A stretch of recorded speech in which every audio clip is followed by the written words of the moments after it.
So, if you've been on Twitter lately, you'll probably have noticed that GTA 6 has started trending again like it often does every few weeks, mainly in part due to this post stating that a tweet was supposed to drop from Rockstar Games yesterday, and well, nothing actually happened, which isn't really surprising. Now, I personally have stepped away from discussing anything GTA 6 related for the time being, as the amount of effort that some people will put into trying to make something look like a leak has most GTA YouTubers claiming everything that they see on Twitter is a potential GTA 6 leak.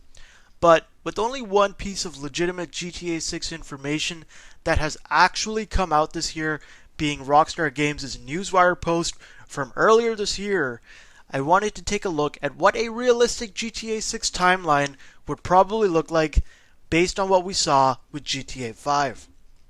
Now, with GTA 5's official release being back in September of 2013, after its initial delay from spring of 2013, we saw something happen over the last 9 years for the first time in the franchise's history, and that was a single game being extended over multiple generations of consoles, something I'm sure Rockstar Games and Take-Two didn't think was feasible at the time GTA 5 was released. Now, with how unexpected the success of GTA Online and microtransactions came to be for Rockstar, I'm sure this changed their objectives significantly when it came to what was to be focused on during GTA Online's lifespan and the eventual preceding GTA 6. Now, considering the Xbox Series X and PS5 have only been released for roughly a year and a half at the time of me making this video, Rockstar still has quite some time to delay a release if they'd like to replicate the multi-generational success of the next GTA in the franchise. Now, I'm not saying we won't hear anything about the game anytime soon, as Rockstar likes to take their time with these things, but very likely I would expect an announcement of some sort to come later this year from them.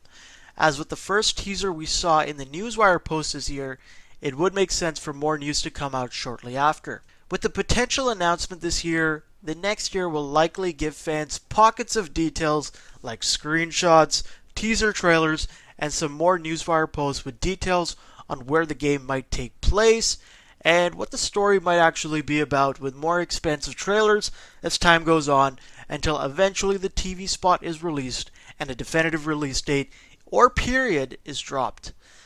By the end of next year, the release date will likely be sometime during 2024, either during the spring or holiday season. And now, as speculative as I am being right now, I just want to share why I think this is probably going to be what happens when it comes to GTA 6. Considering what Rockstar Games and Take-Two obviously want the next GTA to be, which is better than the last GTA, both as a video game and a financial product, I'm sure the roadmap in terms of everything from the content of the game to its lifespan and even how Rockstar goes about marketing the game were going to be overhauled very significantly compared to how well GTA 5 did.